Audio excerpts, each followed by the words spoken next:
Malheureusement, dans l'œuvre de Dieu, dans le monde entier, vous pouvez trouver des personnes qui servent le Seigneur avec l'énergie, le raisonnement et les sentiments de la chair. Rencontrez-les, contrez-les, frustrez-les, et vous ferez face à quelque chose de mauvais. Vous le constaterez, vous aurez un conflit, une division, un schisme, une dispersion et un grand nombre d'abandons. Étant donné que des personnes avec les meilleures intentions, les motivations les plus pures viennent à servir le Seigneur avec leur propre intelligence, leur propre force et leurs propres sentiments. Voyez-vous quel ravage l'ennemi peut causer dans ce qui est appelé l'Église? Ils n'ont pas vu que Dieu a fermé la porte à l'ancienne création et que sa position est la suivante. Mon fils est le seul qui peut me satisfaire et me servir. Et si vous avez l'intention d'entrer à mon service, il devra être l'énergie, la vie, la sagesse de tout. Il doit être la réalité dominante, gouvernante en toutes choses. Il n'est pas question de vos impulsions, mais de ses exhortations pressantes et de ses directives par le Saint-Esprit.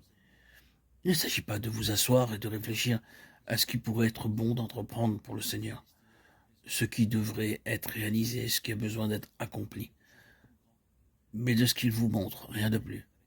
C'est Christ qui est la pensée de Dieu, uniquement Christ, et il est tout autre. C'est là où Dieu commence avec les premiers-nés. Du point de vue de Dieu, le premier-né est totalement autre, de l'ancienne création. Or, il ne s'agit pas seulement d'une doctrine, d'une technique, mais de quelque chose, d'une valeur incommensurable. Je ne connais rien d'autre qui ait une aussi grande importance que cette chose spécifique sur laquelle nous attendons durant ce bref instant.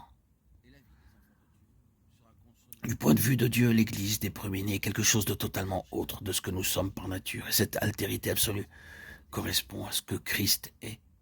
Il est possible que le plus grand problème de la plupart des enfants de Dieu soit de maintenir cette ligne de séparation entre ce que nous sommes en nous-mêmes et ce que Christ est en nous.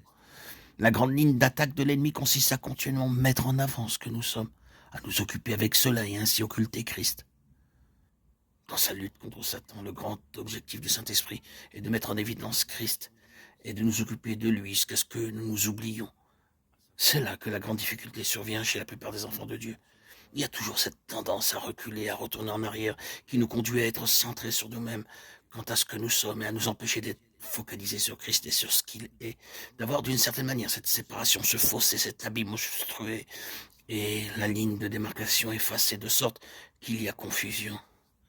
Dieu commence avec les premiers-nés. Cela implique quelque chose de totalement autre de ce que nous sommes. Et il est important de voir ce que Dieu dit et comment il voit ceux qui sont représentés comme étant en Christ et en qui Christ est. Quand Christ est en nous, Dieu nous voit à travers Christ. Que nous puissions reconnaître cela. Qu'en Christ, en nous, il y a l'incarnation de la pensée de Dieu, que Dieu peut parler de nous de la même manière. Ses actions à notre égard sont toutes en relation avec le Christ, qui par le Saint-Esprit est à présent en nous et en qui nous sommes.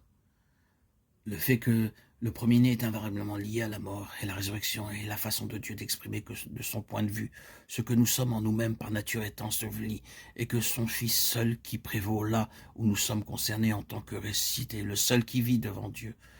Aux yeux de Dieu, tout le reste est mort et enseveli, et Dieu voudrait nous voir prendre cette attitude. C'est Christ qui est la pensée de Dieu, et uniquement Christ.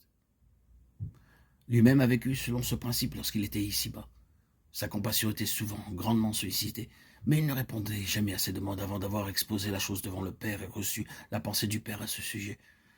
À plusieurs reprises, on faisait appel à son raisonnement sur certaines actions qu'il devait entreprendre. Il devait aller à la fête, c'était une chose évidente, tout le monde y allait. S'il ne s'y rendait pas, il s'exposait lui-même aux malentendus et aux mauvaises interprétations. « Mon temps n'est pas encore venu. » Jean 7,6 répondit-il. Une fois qu'ils partirent, alors il y monta secrètement. Il ne leur a pas joué un tour, il ne les a pas trompés, il s'assurait que la voie qui le dirigeait n'était pas celle d'une habitude du peuple, mais celle du Père qui le gouvernait. Remarquez combien Christ est autre des hommes, autre de ce que nous sommes. Il est le tout autre. Vous et moi ne devons pas porter et offrir notre ancienne création à Dieu dans l'espoir que Dieu l'utilise. Dieu commence avec la naissance. L'Église des premiers-nés est une chose toute nouvelle et qui est née d'une mort. Cette mort est la mort d'une ancienne création. Et la résurrection n'est pas une sorte de réanimation d'une ancienne création, mais la résurrection de quelque chose qui provient entièrement de Dieu. Bien évidemment, ceci est en grande partie le côté négatif, celui qui interdit, celui qui s'oppose, celui qui coûte.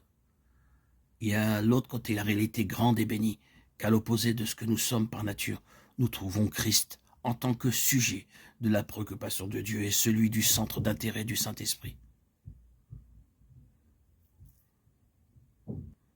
Le Saint-Esprit possède la vision de Dieu, celle que Christ est l'objet qui est toujours en vue.